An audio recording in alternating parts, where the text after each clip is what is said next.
Gamba mama wa Chikenchini akyagala nambemu. Yes. Those are the signs of showing that she's still interested in the guy. Magala ogwo mukwano ogumanyi ogw'essomero. Mulina okwesigalamu. Ekyo kyokka kyakola ekwanisa oyo omwana. Kiraga nti he's still ate bw'atuuka bw'abe ekirungi ky'alina bw'abeera n'omwana takuba taata. Akazi kati olina nambemu olina chicken byalimu. Ali mu hide and seek. Oshegera? Yeah. Akyayagala omusajja, but of course omusajja moved on long time ago. Manyi omwana ono yatumye akantu yekozeko interview n'akola ku jjajjaawe ku nnyina munyini yabyekola we mbadde njagala obagambe. Oshegedde? Nikana akawalako k'olina kewazadde kagenda kubiraba kagaita kati yalina amagezi. Chicken ekintu kye yakoze nkoko akojjeka tugambye chicken tonight.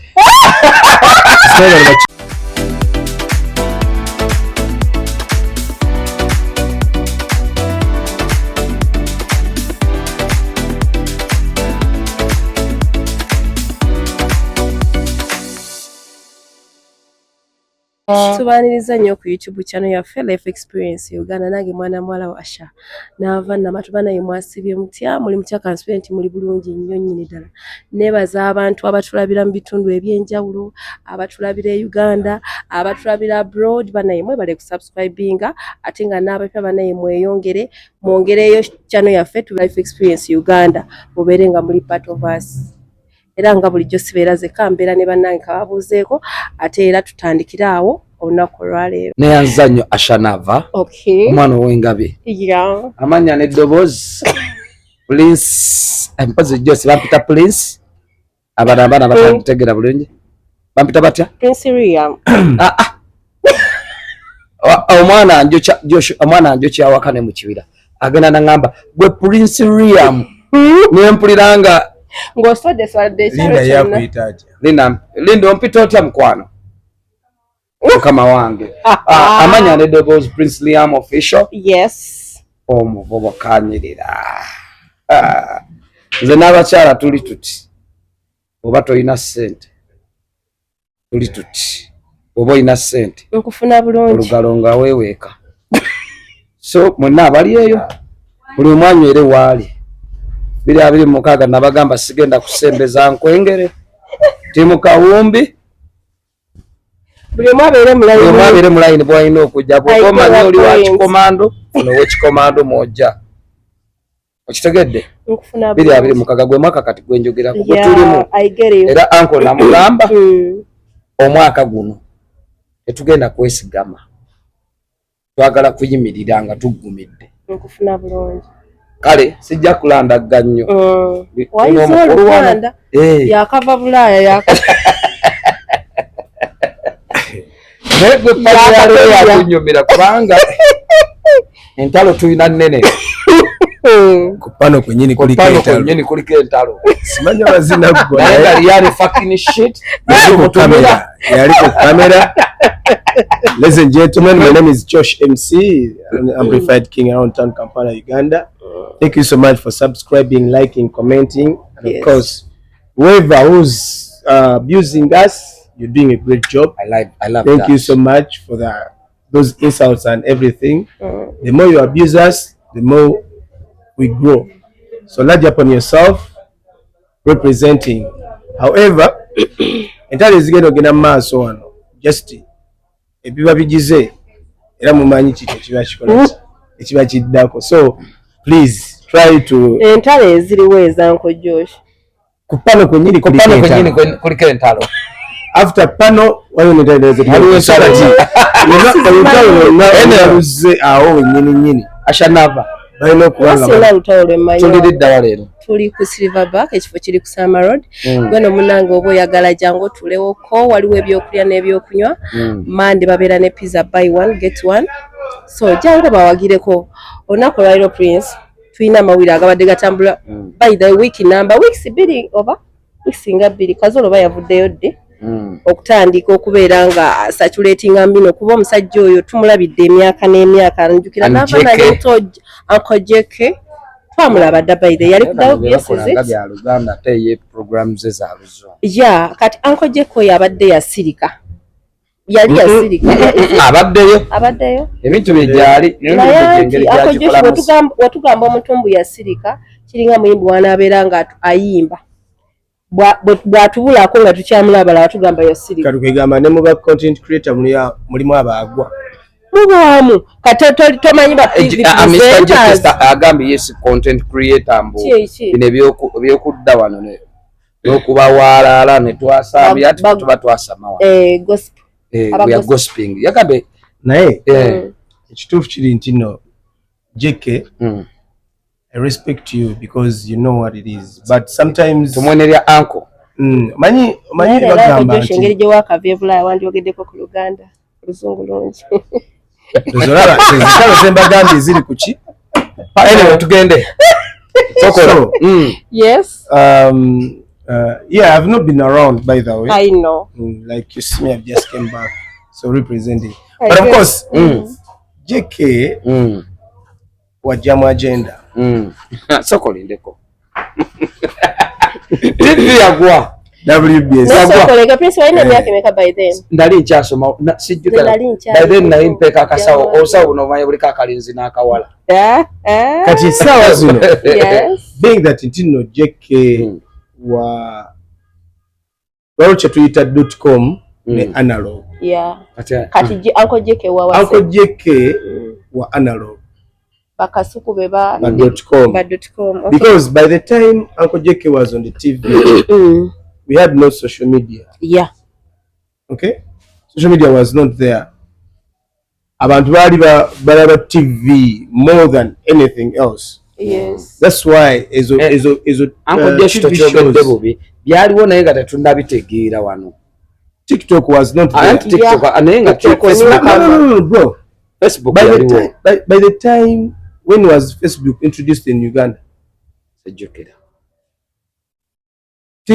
teyaliwo kumwaka yes kumulembe kwa Uncle JK nga bakola jama agenda nga ojukira zaali za mu luzungu Josh ojukira esses omuto yes yabana n'afumbirwa esses omuto kwano oshegedde kwengomera bayimbira akayimba WBS etuse oshegedde so that time it was them nga bebaliko exactly it was them nga nobody that was Straka that regime soka mwezi Straka baby JK esses omuto yes actually ebiseera ebyo ne Freddy Sebali gundi this guy Barry Francis omugenzi yes yali akyaliwo nga ayina that because he introduced the accent of mentor wa Kasumba Samson Kasumba so why am I taking you back in days ntino wabirawo generation ejja okay and things fed up kati tulina okukkiriza muli mu mutima nti tubeerawo ne tuvaawo ne tugwako then something else comes in yes okay back then twali tutula ku TV 24/7 right now you don't have time for TV okwata essimu yeeno n'otandika obira ku ssimu yo buli kimu n'okirabira wano ku ssimu yo okay so now why am I taking you back in days nti Uncle JK right now it should be bana abantu nga ba consultants okay omuntu gwagenda okwebuuzaako nagaa ati Uncle JK I want to do this how do you think how can I do it how can I what ochegede not him coming out to exchange words with a new generation yatugambe talina YouTube naye ate kyagattako kinene nnyo talina YouTube anti kati ebyo nalina ebiseera ebyo biraba bwe bakolera ezo jamu agenda on all that YouTube was nowhere tali omuntu yali amanyi YouTube ochegede so kati bano abaana abazze bakasuku baani they introduced actually they opened up people's minds. You know even YouTube is a channel whereby you can earn something out of it. Atengedda I remember anti YouTube yalinga ko nyimba z'abayimbi YouTube gonna this abayimbi bo musician bo tekayo nyimba video and all that yes but right now YouTube is doing a lot of things kutekako movies, kutekako music, kutekako chichi and all that. Chichi. Right now YouTube is earning. You earn. Okay? Yeah. Now, Uncle JK should calm down. Nagama, because now he's not a beggar. Nobody is a beggar. Trust me. Right now, if they take Uncle JK to meet the president, okay, he will also ask for money. And that will be like begging. That's why he came out Natanko Kwagalo Kubachino. I cannot go there in front of the president. Natanko Kumusaba, because I'll be like, you know what, we should do ABCD. Why? Where were you by then? Ashanavo is our president. Well, I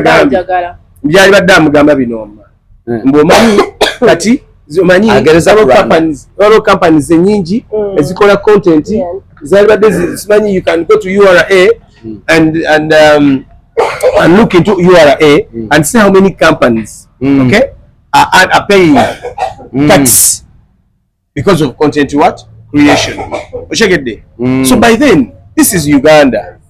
The other one is Rwanda. You cannot compare these two countries. But they're all East African countries. They are East African countries, yes, but there are stuff that we do here that they don't do. You understand? Right now, Prince, you're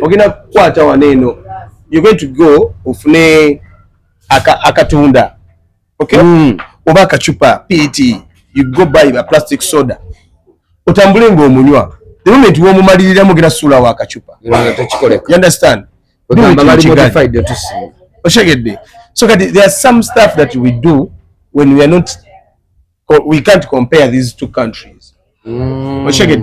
So kati Uncle JK okuvayo na jana agamba nti bichi is I think that is not the right time. Walibadde oliddawa omanyi buli muntu kati avayo na akuba ku kintu kya president okuwa ba content creator send abera biased. Okay? Manga abera left out. That's why bana bavudde bamugamba jangu kule YouTube channel we registering. It is not too late. Akantu ke yayogedde Josh tewakawulidde yagambye abaana ba Kazoora tebamanyi ba Kasuku naye bamanyi ba Daala asirwanga bamanyi yasome program awo ziri ku NTV eziri n'agamba tebamanyi ba Kasuku ne banne Kasuku naye n'avaayo n'atugamba abaana be tebamanyi Kazoora ate bamanyi lwaki abaana ba Kasuku tebamanyi Kazoora Kasuku yakabazaala. Yes. That's why Kasuku abana bete bamanyani Kazoora, but me you ask me who's JK, I will tell you. Nanga mumanyi JK. Nikati Kasuku right now. Abana bete basawa kumanya JK because timana bakujjamu agenda. Yakalinga kasawa mekaka programa. WBS yange kasawa uliranga akungumanya JK ali wali. Oshegedde. So kati Kasuku Kazoora kwa nti abana be bamanyi Douglas because Douglas wa leero however ni wakwalenti no kali he was there by then but still industry ngamuto. Yes, but still after 5 show jakola yaba teams yaba youths, you understand. So kati that doesn't make sense abana ba Kazoora Kazoora gambe nze Kasuku sina abana bote abana bange tebakumanyi na kumanya program zote bazimanyi nebyokola tebabimanyi ne bamanyi abantu first time yasoko okogera laba nti Kasuku byakola byatsi ne yagamba nedda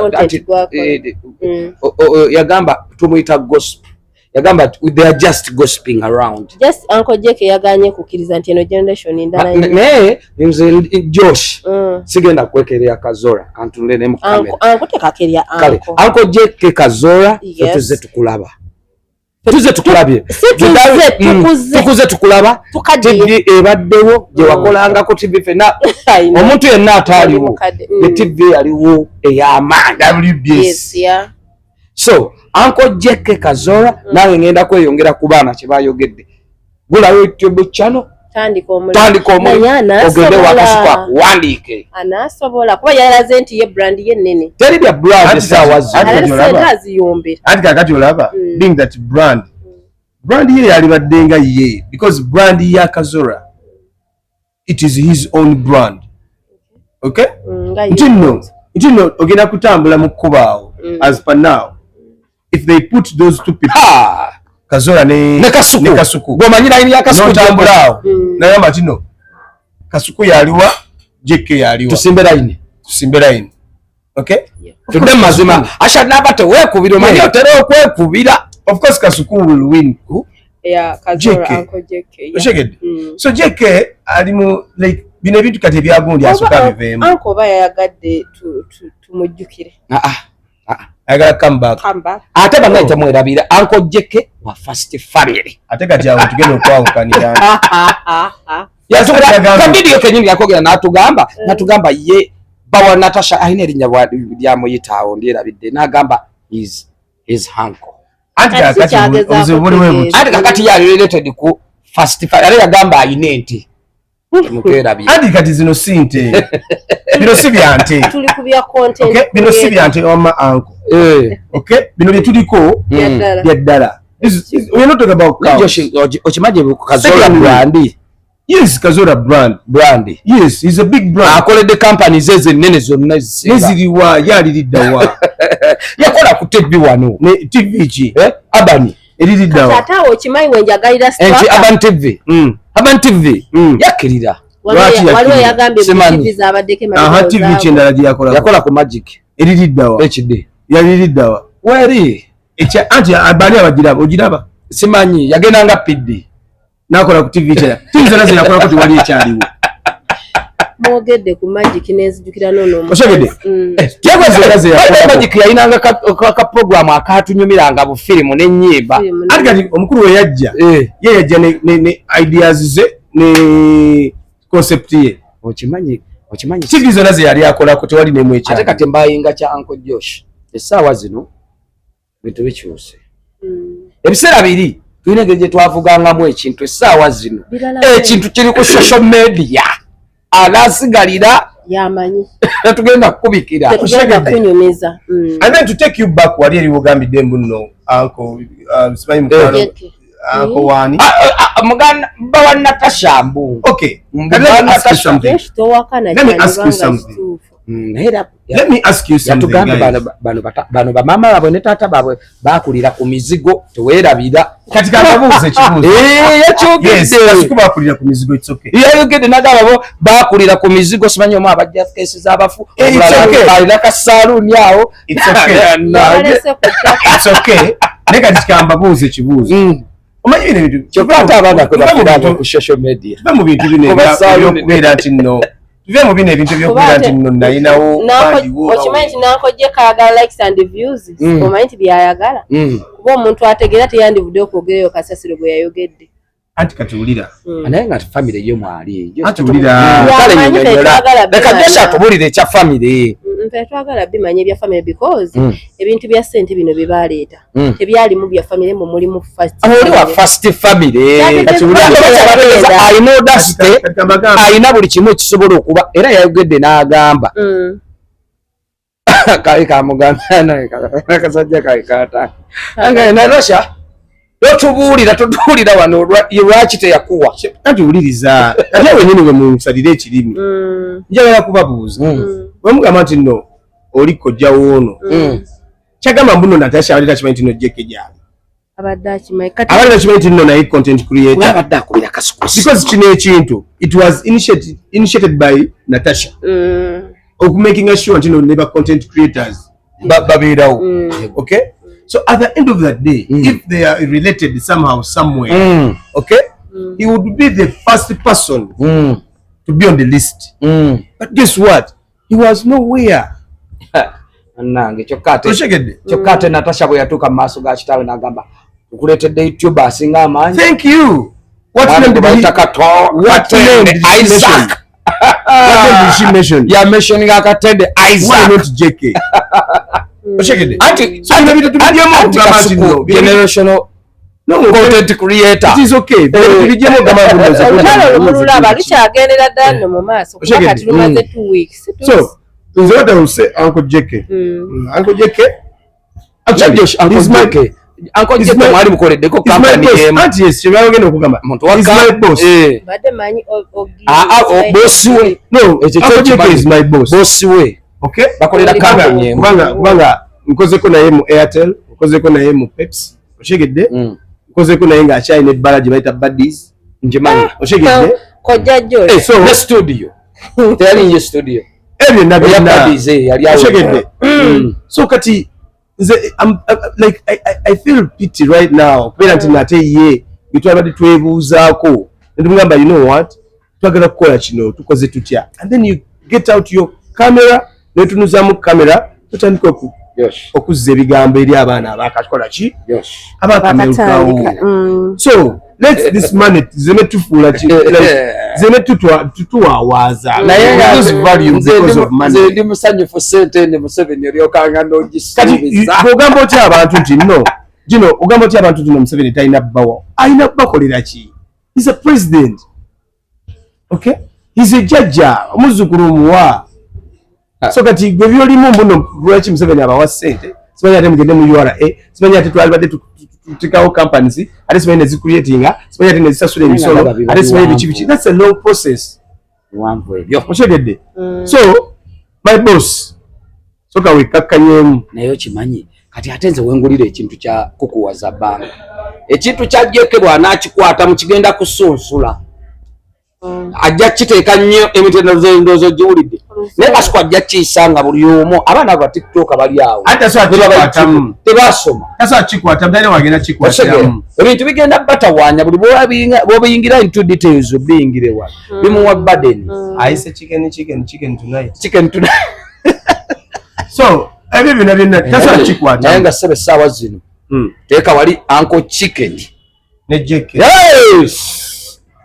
agali chicken oyo Katongole Anthony kati right now kiki mbagambye ntino era generation ejja nekola ki nekwawo so Uncle Jake kati ayina kubeera nti atula ne bastraka anti kyembagambye nti atawo njagala kutwerabira Kazoora oyo be basajja abaliwo nga kampuni yonna eyagala okulanga ennene erina okunoonya Kazoora by then tugambye guno ate yagamba yalekawo legase yeriwa eyo yennyini kyekuriyetinga n'ateekawo era kyeyabalaga kale kati kambuuze what legacy did he do already yabalaga engeri gye bakolamu atagambye ata si tusaawo Kasuku yamutusaawo mu senior 6 yakolawa sikundere anti kati ate ebyo byendere Kasuku abanga yakola ku ndere kava ka senior 6 bibadde bigambo bya Kazoora yes yakolanga wiyita ku ndere that was his vacation senior 6 nange ebyo bya okay so kati ati kati tuaba nti ndo kati ate ageze into deep oshegedde naye Kasuku lwamanyi kukuwaza banga nibo nyine yageredde n'agamba nakubira Kasuku nimugamba ajje just I wanted the voice of him kitegeeza nti ne Kasuku w'amaanyi because Uncle Jeke w'amaanyi how can Uncle Jeke w'amaanyi ze siba wali Uncle Jeke atulira how can Uncle Jeke look for Kasuku emia Kasuku just because he wanted the voice of him I know meaning ntino ne Kasuku brandi why did you have to call him no mwegayirira kubanga mwenyini agambye nakwegayirira nekwegayirira ojje just I wanted your voice to pulling it out ndere baleme kola ki aina ke yayogedde nempuliranga ate Kasuku agenze Kasuku n'abagamba nze njagala sente which is an obvious thing yagenze n'amenya companies zakolera Kasuku nempuliranga almost 30 and Kasuku nesebo ezitekamu esaposalinga gundi eyo ate nga agamba zikyajja agambe ebbere esaawa zonna akala yagambye akabbere yaabwe kajja ayagala kulaba mbwa yonna eyogera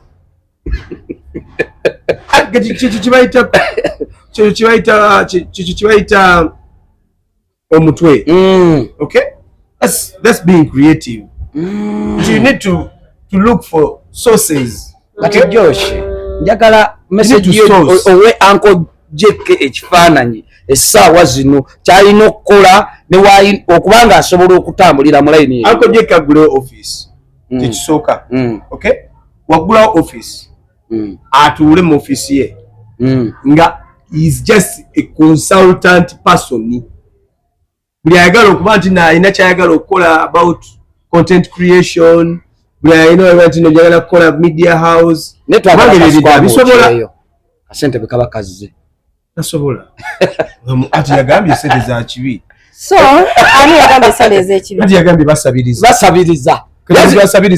omanyi bwe yagambye sente za kusabiriza Jeke kati awo ate abeera tiimu prince Anyway. Whoa. So that's the advice I can give to Jake. Just open up an office, sit down. Intergeneration in abana bakwebuze. To put us down. Akakane. Zendalo zembagamba. Kakati. Ashanava. Yes. Nganze njaka kumaliza ku nsonga eno.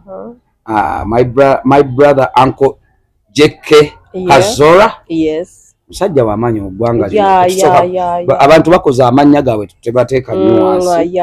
Naye ate naye kye yakoze ateeka Bakasuku wansi. Ate nga nabo balina ekintu kyabwe bakola ki. Ovaayo n'ogezaako okuvumirira ekintu kye bali mu kutambuza okutwala mu maaso. Kiraga oli mu bba malamu ki. Era Kasuku yavuddeyo n'agamba sijja kuggwamu maanyi ndi ku lugendo. Ate yagambye agenda kuzifuna. Banaye buli bwakyogera. Just Uncle Jake just ye. Abeera nga consultant. Kubanga is a big brand. Ne Josh. Big brand naye. Okimanyi mbonaayo kya. Ate kyembagamba nti n'okukwata kamera n'otunuzaamu kamera n'otandika okudda mu bana abaana ali mu kwokya. Ate nakugamba ebigambo ebigenda okujjako my brother. Kali nyina akantu kendabye nga ntambi akazannya ne Shalom. Kali balo Shalom simanyi ntambi really Uncle Jake. Ode ku Shalom n'entambi really muwanyisiganye ebigambo really it doesn't oba wetadde nnyo. Already yagambye da content gwe bakola wakugospinga bitebina makulu. Abaleke mu bitayina abantu abaana be tebalaba shozi no tebazitegeera. Ate abaleke mu bitayina makulu yabere ne bina makulu. Kati Uncle Jake ku level gyaliko ne dignity gyalina. You cannot come out tomorrow today and you start exchanging words with Shalom n'entambi. Those are young boys bazze waneno 1-2 years. Segeza kati esawa zino singa ate ayina office kyoyogedde. Yes. Shalom n'entambi they are young boys bazze jo wano 2-3 years. Mu media no one knew them. Kazoora made a name before them. Kale nze nyina credit je mpamu Uncle Jake. So you should Chemanya kyabasinga. Chemanyawo kyasingawo. Webe ebintu bya kuzibra okubra zibrand gundi eze companies. Wamanyawo amanyo engeri gye kiyinza okutambulamu n'obantu namu awasobola okubasingawo. Naye saawa zino kukiriwo. Prince, comparing bintu ebyo because Kazoora class gyali mu ndala nnyo kuyantambi ne Shalom. Kanye nabo. Kati gwewewula. Zechengeza ko jawo kiri. Yes, zechengeza ko gamba it should not come out tomorrow today. Yes. Akayakugero ne kutwala e Rwanda wabula. Okay? Airtel yakujja it's a big brand ne kutwala okole Rwanda. MTN duka bilioni 5. Bana bala tebalina companies bako. Ne abasajja bakoze bakirize ku nsonga eyo by the way nyimayize Uncle Jake. Omanyi gye buva gye bujja ensi ekyuka buli kintu kikyuka. Guno omulembe gwe tuliko mulala. Ogwa Jake gwali mulala yandikiriza n'abeera by the way njagala nnyo Swaka because yakiriza. Guno omulembe si gwe tagenda gugoba. Era Swaka wandu obani yatunyulizaako. Sandra Liliani kati. Okitegera bamuyitaga ku TVs munagamba ezo tazikolera. Okitegera awaba ye branding stock ligwe twala bafe nga tukyali baana bato kati atavuganye ne bana abaliko so Uncle Jake ayina okukkiriza nti munnange sawa zino Bakasuku be baliko kyenina okugamba. Okimanyi twabanga ekisero kati bye bitrending. Ebisiru bye bitrending. Ati kati gambe mwana agenda naimba oluyimba olwakabi onajja naimba ekibusiri ne mugera ne awaye Kasuku agamba yayima nyimba za makulu nga temuzinga na Kasuku amenya abantu awo nagamba kati tulina abantu baffe betwasembeza bakitegeera tulinako Uncle Frank Gashumba bali wano kuba bakimanyi ekintu ye Gashumba it's what we call like Frank Gashumba ye kwegamba agenda na trend we bali nnyo ali kakati kyekyo oli kyamenye wano nagamba kati tulina abasajja ngabo twabateeka wano. Yes bamanyi ekitabo sobola bayo mulaba nga kwata kamera najetunuzaamu nayogera ebintu yategeera ki ekiriwo kati. Yes so Uncle Frank Gashumba kati that is the time for Jake Kazoora emyaka ejju yeah okay ensonga eyo tugimaliriza. By the way last week twayogerako ku nsonga za chikeni awamu ne kitaawe olunaku olweggulo nabaddeko Samoya nendabako ka video nga chikeni yatutte kitaawe minisita w'abaana w'abavubuka yamuwaabidde oba mu njogera ennyanga ewa minisita kwegamba balamu ayingire mu nsonga zaabwe. Era wiiki ewedde nali ku TikTok okwo nennengera mama wa Chicken nga naye avuddeyo ku nsonga ezo kwegamba famire yo nga yo etutyobodde Chicken n'avooko n'agenda mu kyalo najja jjajjaawe yatutamye kati omanyi bakyatamye n'ava ku jjajjaawe n'agamba agenda ne wajjajjaawe azaala kitaawe naye amuleeta ayogere bwe yakuba so ku nsonga eyo Uncle Josh naddala mama wa Chicken nze nga nze naava okulaba okwange nalabanga mama mukama nsonyiwe sivoola mama wa Chicken mukazi mukulu kuba nsinga mukulu era kyogera sijja gamba nti tategeera wabula yeebuulira ekigambo kyammwe ekyo omanyi mu biseera mu bintu bineeno wabaawo ekintu omanyi relationships zino za kisiru nnyo believe me or not oyo omukyala akyayagala nange nakirabye so she's trying to use the weapon of his son nange nakirabye she's sending all the messages through the son to pull his attention so kati ebyo byonna bye balimu simanyi aganaga simanyi wagwane because bitya that's crap come out gwenyamu oyimirire ku magulu go ogambe baby you know what demu kyakwagala instead of coming out opposition omwana ensobi omutume BCD kyatuna omwana naye mama wa Chicken akyagala nambemu yes those are the signs of showing that she's still interested in the guy magala ogwo omukwano ogumanyi ogw'essomero mwina okwesigalamu ekyo kyokka kyakola ekwanisa oyo omwana kiraga nti ate bwatuuka bwabe ekirungi kyalina bw'abeera n'omwana takuba taata omwana bw'aba akuba taata abumbirira nze naaligambye bwenti nze naalibadde nteesa bwenti taata wooyo omukazi nga takyalina kyakwagaza sokompekateeka akukenziza nga takyalina kyakwagaza omukazi kati anti nebagamba nti no oguze ennyonyi yayina empeke nti oli ku last minute yayina empeke esobola okukuwonya agatalinda baneefu agakanfu gayakukyaye omukazi kati oyinamu Chicken byalimu ali mu hide and seek oshegera akyayagala omusajja but of course omusajja moved on long time ago kati Chicken you cannot come out notandika okukwata but really how can you even go to the village nokwata jjajjawo awo nange wemukwatira ensobi for what reason naye Josh abaana bano social media ate erudda byebiri bye wagambye gundi kyeyasabye ajati namyalo oshegera kyekyo kyeyasabye how can you even get a camera novuga amafuta nova nogera mu kyalo nokwata jjajjawo nomutunuza mu kamera agenda kugamba ki mumuwebuula abazadde okumanya omwana ono yatumye akantu yekozeko interview nakola ku jjajjawo ku nnyina mwenyini yabyekola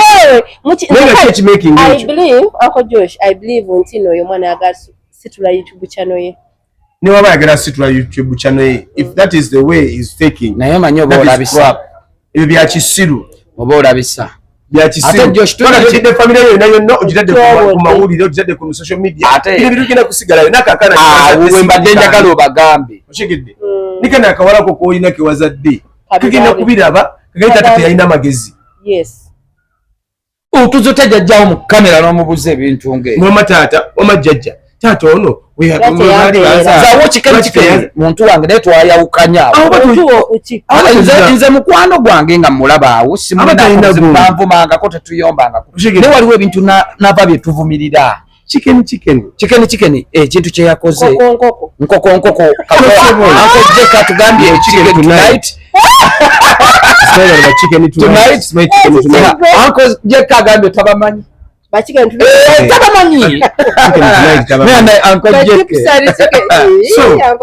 so whatever you did bro was not right tasobola kuddira abajjajja mu myaka 10 myaka 9 omutuze mu kamera omukazi wattu omubuuza ebibuuzo gwe waliwo n'amannyo kati agatta magati oli mu kulabisa family yo bro put your ass down ne Josh okay Josh ebyo byonna byogera ensonga enkulu lwaki kiri bwe kityo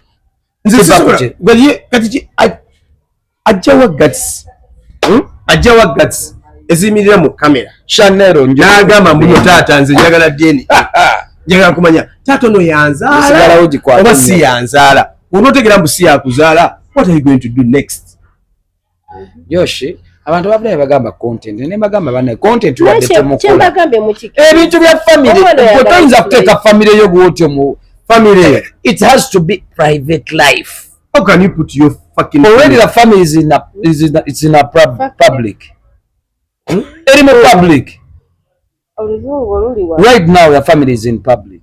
I know kati life has to be private. Kati jjajjawo to live in a private life. Mukazi wattu ali eri mu kyalo teri yabadde amumanyi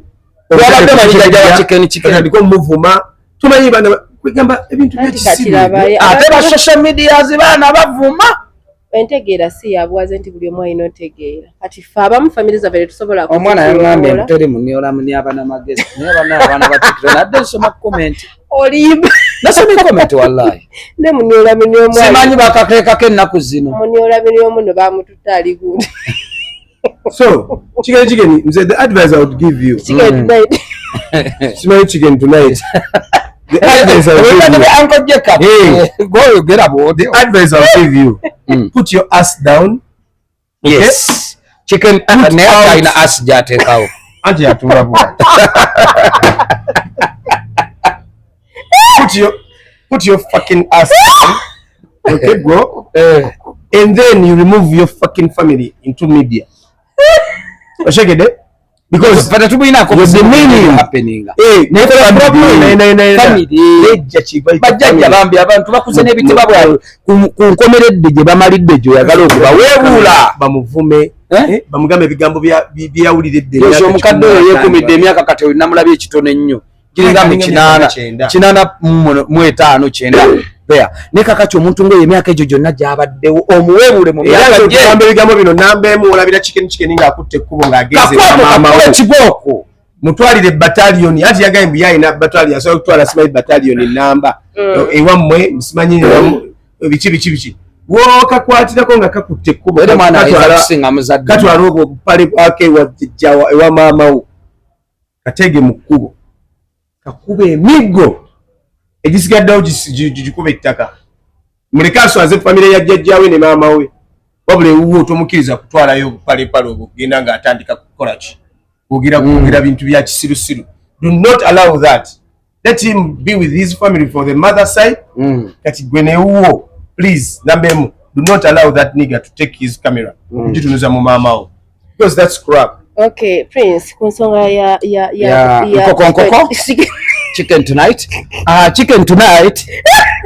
chicken Anthony Katongole inze advice je nkuwa mvubuka munange. Yes chicken there is life after social media and that life ejja ku involvinga mu abaana bo right now watandise okuzaala abo abaana bozadde bagenda kukula ebintu byewatadde ku social media birotetinga bigenda sigalako omwana aba scrollinga akuze agwa ku chicken tata nagula interview eno tata yajjayo ne jjajja n'atandika naye nga Josh tuzze mu mazima ffenna abantu nsuubiranga bwe tuli wano n'abali abatulaba abatuwuliriza buli muntu alina ebizibu mu family. Yeah, you can't come up and bring your shit out to the public. Omanyi public ye baawo ku receivinga kuseka oba okunyumirwa bwe kijjanga kibi okimanyi nti abasinga babadde timu ani chicken tonight ati bo abantu abaana ba social media Josh yagamba baagala nnyo awo nga gwokola ebintu bye baagala okuli bakozesa bo kye baagala okule ki okule but at the end of the day nga omaze okumala okikola otunulamu n'ogamba kinteekawa famire yange kigirekawa waka kati essaawa y'olwaleero eno gye tulimu ashanaava ne bw'anaaba mwagandawo ng'agenda kufumbirwa chicken era mbeero ne mwemulugunya mu nnyumba mwana atukoze eki omwana atukoze eki omwana atuletedde ono omuvubuka yaweebula famire n'agiteeka mu mawulire yonna n'aja okimanyi Josh ekintu bannaye naye tulina gye tulaga gye tutalaba omuntu ng'okwogera bwogezi ne bwoyogera ekintu ebigamba balabangale famire yonna oyinga ayogedde olinga ayogedde ku famire ebintu 150 naye ng'oyogedde ekintu kimeka naye n'oleeta ebintu ebyo byonna ku media onoonya content onoonya views onoonya kuzimba simanya YouTube channel zimba ekintu mpola ku peesi yo ekikula mangu kifa amangu ekikula mangu kifa mangu tetumanyi bulamu bwegezaako kulikoki werwanagana era byebyo akyazo n'omuvubuka shawa ne batandika mbuta kati chicken naye nze ngazi watu shawa byagamba chicken bituufu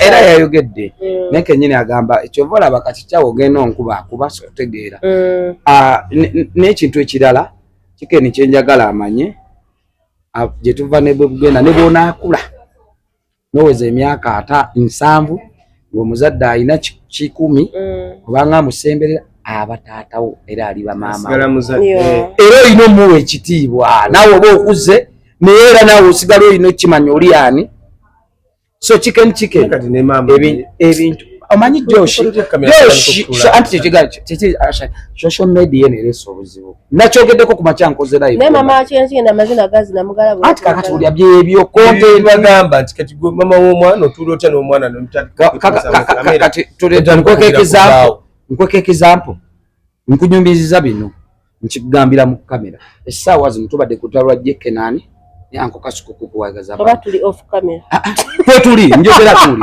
kati essaawa zino Jeke okutuula mu content Kasuku gwe bakola terijja kunyuma terijja kunyuma okitegedde kati kiri mama wa chicken kyakola yabuuza nti waliwo yambuuza nti lwaki naye akola challenge n'agamba TikTok ya myaka emeka naye nga takimanyi nti no TikTok ya musuku asha nava zomaliriza ku chicken nsonga ya chicken mama we mukyala muzadde era yazaala bagamba azaala ekibi akola ki akiwongera so yalina okubulira omwana by the way naye ndaba yayonoona yawagira obuvidiyo bwafuluma juzi yagamba mbu ye mama tagenda mwegana tagenda kera kumakinze mwegana obwamuniola mini nze nkwegana n'engambo yo sinza muzaala so ku nsonga eyo nga tugimaliriza ya chicken tonight muniola minio munne aliruzire essaawa zino olunaku lw'oggulo baamututte kozi yani bakasibe naye bakasibe emyaka nga 25 bakasibe naye omuntu oyo mutabufuwamu okyalina kirwanira ku pressure kati oyo Ibrahimu Musana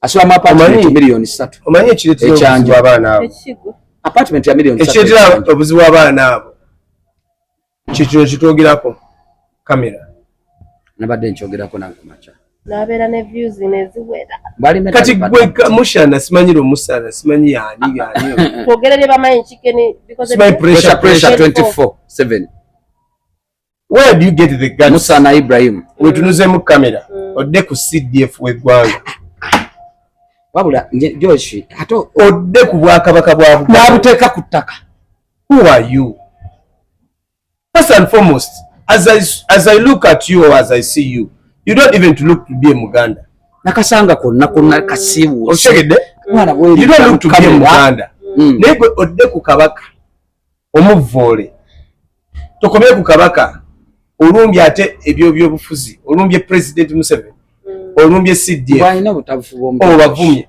like really are you mentally disturbed bali mentally disturbed ere baluwa azina okay kati bamukumire eyo bala tibamuza omwana abere eyo omwana abadde tukaba mutwala rehab abalalu bayina babakunganya abalalu bayina fraternity yabo actually abalalu namwe mwekole musako mulumbe Museveni abayambe nengo dasta jijjawe bimba mu how can you even start okuteke wansi CDF oteke wansi president oteke wansi kabaka nikatikkiro nikati bomanyi kitegeeza obwakabaka bantu betulina wana abamanyi mu ggwanga omwana oyo babula bambi abalamuzi oba abalamuzi bakasibe mutuyambe wabanga ali mentally disturbed wavaawe mumutadde asalenga adda mu rehab era mwana kyeyagambye omwana abadde kuledi nagamba bakatwala adde mu rehab because that nigga seems ali mentally disturbed anti omwana ambuzizza naye obulamu bwa living obwebbeeyi sente azijjawa ati busiyaga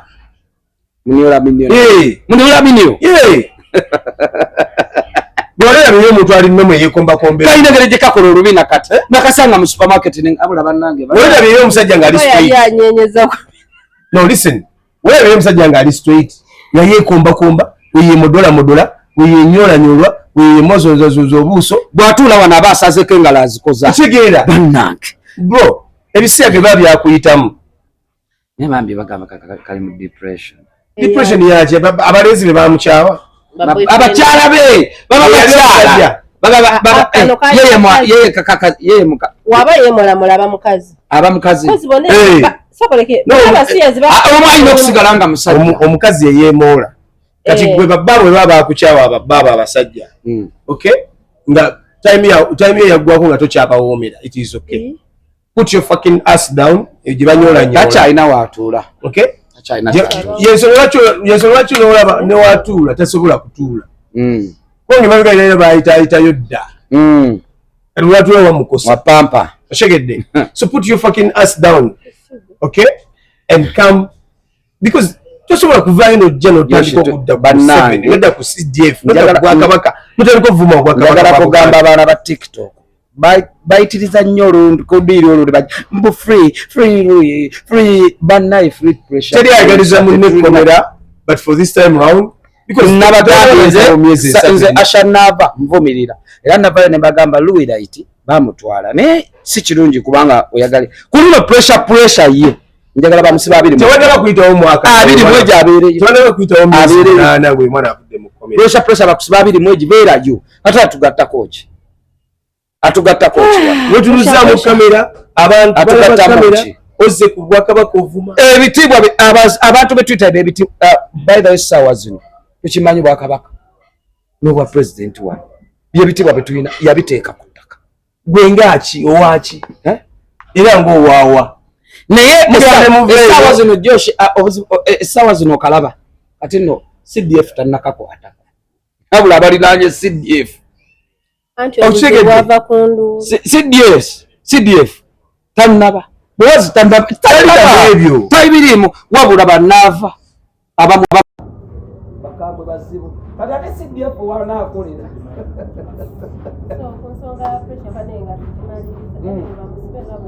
bamusibe kyana kyamwe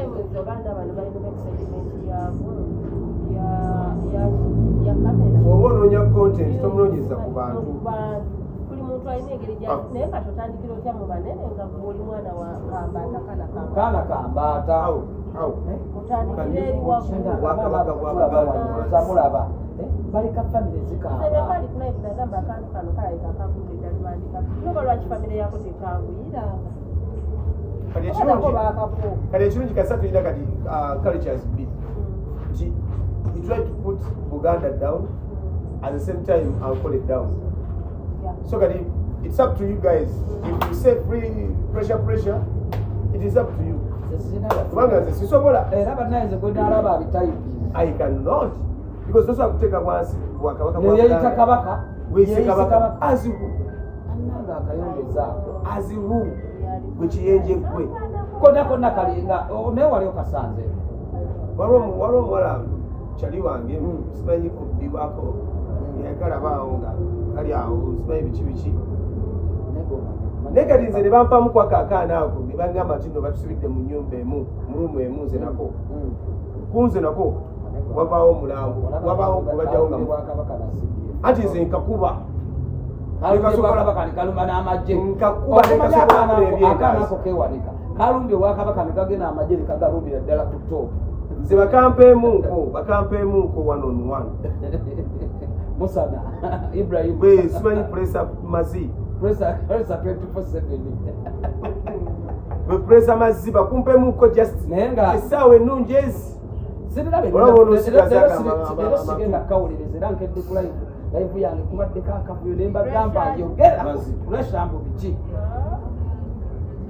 sina kyemwagaza yamanya gali wali oliba mumutumya pressure oyo pressure mazi talina kyamutumya chicken tonight eriya chicken tonight yali muyise tomumanyi chicken gena ekyo etambuliramu mwali this week era oba last week nsonga eyo ya pressure tugimaliriza Asha pressure babanga kituufu bagambye ali mental contact oluva wali nga nange ngeragera n'omukulu ayingira ebihaafu talina kakati era okuddamu tugenda kubeera mu bizibu tuva mu bizibu tudda mu bizibu okusinga okuva mu bizibu ne tudda mu bizibu bamutwale mu rehaabu bamutwale mu rehaabu era bamubanga muli emutulaba bonna balina obuyinza abakutte pressure bwemu mujjaawo muteeke mu rehaabu nga Graceland bwe yabadde aliwe yavudde kutwala nga yavuddeyo n'ekibiri kyekyaseeko kyanyiridde tegedde so Graceland kati oli kati kwegamba Graceland kati era kati nange nsobola okusuulayo application kati nalabye nga amasanya watuufu ashanabo tukutte mu liiso so awo wenyininyini as a gentleman omuntu ali eyo ayagala okuvuga ku motoka eyakabi ayagala okubeera nti nokuvuga ku motoka ku kibanja mpola asha sente z'emmotoka zikyasondebwa nokati ayinawo mmeka kubanga kati tusobola omutwalire wa ranks auto walina 15 nerinda yangambye ayagala emmotoka tugenda kutwalira wa ranks auto linda ki sinda mwenyini mmotoka sindawo omutwale mu mmotoka ranks auto wali enakawa mujambo ku jambo wali eri enakawa ayagala okubeera nti nofuga emmotoka eyakabi ayagala okubeera nti no ate naawe mwana wa maama otambulirako nga otambula otudde omanyi ennaku zino abo bagayi babakuba abamamotoka abo so mugende wa ranks abeere nga abakolako wali wonna wonna mubeere nga mufuna ku motoka zakabi mubeere nga namutambula mu awo wenyininyini ayagala okubeera nti nosala akabiri akakabi ayagala okubeera nti no olabika bulungi akurababa takubuzeewo wali eri enamasuba awo sabekisawa waggulu wali genda kupepita akabiri akakabi akola fesho akola biki so awo wenyininyini tubeere nga tutambuza omulembe tambula n'omulembe n'ebiriko kuba kati akurababa yaliko otegedde that upon yourself buli muntu yenayina ali eyo atulaba kati ennaku z'omwezi nga 5 genda kuba idi kikinga otulaalise nnyo owaayi ranks auto atutegekedde alina ekijjulo ajatinamyalo ajatana ajatinamyalo yagambye mwagaliza bashire mutwagaliza tubadde tubagala nawo mukati kammwe akantu kammwe tugenda wajatadi janamyalo mugenda basimanyi ashanaba waguze sharia muzita banda kuzira motego cyane dira bamuzita mutiabu ejabu dira zabazika kwambala ki bana mugere mpola ajatinamyalo abawumba kwambala so tumira kwambala semyekozo omukulu semyekozo tukutumidde semyekozo yahaya yes omukulu semyekozo yahaya timedikezo tukwagala nnyo naye kale byasosobuzimweno ne ashali wanayagala mwokyayo naye nga mama waffe omulungi bamuyita omuzzukulu director ONC jajjano yamusimye bana wakirabyeko ONC aja tufere twawukana naawe kebatukube kebatukole ki waffe ketonyege gwake namyalo gwaliko era webale nnyo okusibulula abasiraamu ajati osibuludde abasiraamu n'obasibulula n'obabudaabuda n'obasibulula Allah akuddizeewo Allah akuwe kyosinga okwagala ate akuwangaalizaawo n'omutima ogwo omulungi osigale ng'okyayamba abantu ajati bino si byagamba nti no bikiruseke but you really keep that good heart you have towards people. Thank you so much. We love you. Wajja tuluseke lwagala sijja dutereka agwa amanyi nze sijja kwabula ate kyolina okumanya tubaddewo Museveni bonna abatuleetedde baba waleko okujjawa yatuleetera ajja naye ajati bakujjawo wovaawo yatuleetera ajja ati byonna bikoze ate ye talina mbwasosolo bonna abakwata amadini gonna ate amadini gonna wayogera naye kusimu wamuwulira oti babuulire bayinza okuleza ajati yankubire nagamba nkesunze Josh nagamba kati mumwe abayinze kati balinze kemujje tujjanjabaze so temufaayo mumuli bangi maama weyakami tulina okugenda mugenda kunyigala tino mwanyize nga Kasuku agenze wa president tugenda wanja tinabya ate tujja weyakami tugenda kuteba eri ennene team life experience we are there so bannaye abalabi baffe mwebale okutulaba mwebale okusubscribinga n'abatuvuma mweyongere mutuvumire eddala twagala ebivumo oba tujja biga tubakolera akatabo awo wennyini njagala obategeeza mbu ebintu by'omu kisenge ero kantusemangambye byomubiribedaliikiriza ntunda eby'omu kisenge awali bedcover awali amasuuka awali towels awali blankets awali nets awali curtains tebisobola kuggwayo naye ku ebyo byemessionis era nkimanyi waliwo ali eyajja kwetaagako ki kimu awo wennyini noonya Shanalisha Beddings Uganda eri omukulu CEO yona atudde wano era alina akazindaalo nze kennyini naye ng'ate saagala bamatako walipa bano abajja okwewola amatako walipa siwola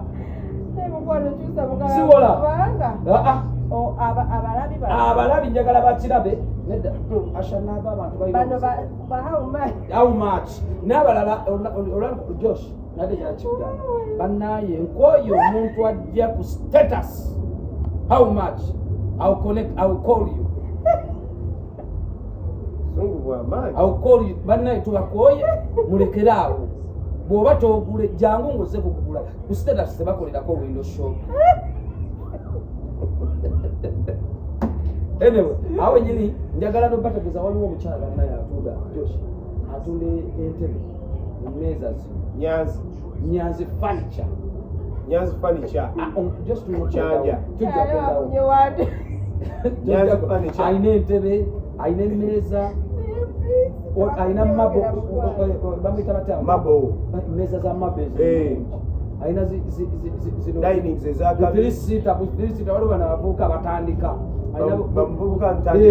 mufilisita naye nga bulungi kajja mu single room osobola okukanja naye nga ate class nyanzi furniture akutota enkyanja oba otuuse mujja kusangamu ekikyalo ekiddugavu ekinyirira bakita kinyanzi nyanzi ebbaawe kati erinnya ly'ebbaawe kakati lyerikola ye company nyanzi furniture omukyala ye bamwita Robina yonna gy'oli tukwagala nnyo mugende mwagira enyanzi bange ayina entebe nnyo abali ekyanjaawo abali eno kiyinza otuzibwawala akola ne delivery yakagambye solonga zoli Kampala akola delivery you can buy from Chanja and have delivery in Machi you can buy from Chanja and have delivery in you can buy I'm setting up online page ayagala abantu babe nga basobola mufuna mu ggwanga yes waliwo abantu bano abakamerukawo chariot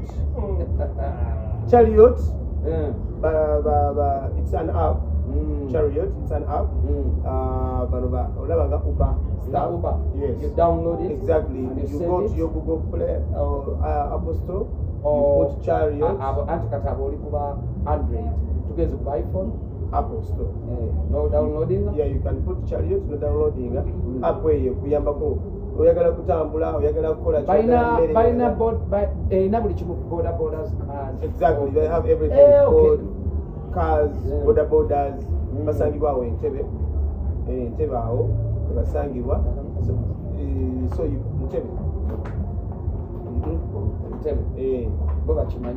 bo bakimanye it's an app esolovinga byonna binaate wa boda bategeeza wa boda banzibye essimu zange bazinya kudde ngenze kukima mmere kukima mmere simanyi biki jagagenda ku silver bag simanyi teka mutesi chariot ogenda kubanga buli kimu masavu ate bangambye muka price nungi oyo emmotoka mpya bariders balina empisa they are well dressed kwegamba it's a new app kubanga ekihappening nga kyonna osobola okuddayo n'olwoku exactly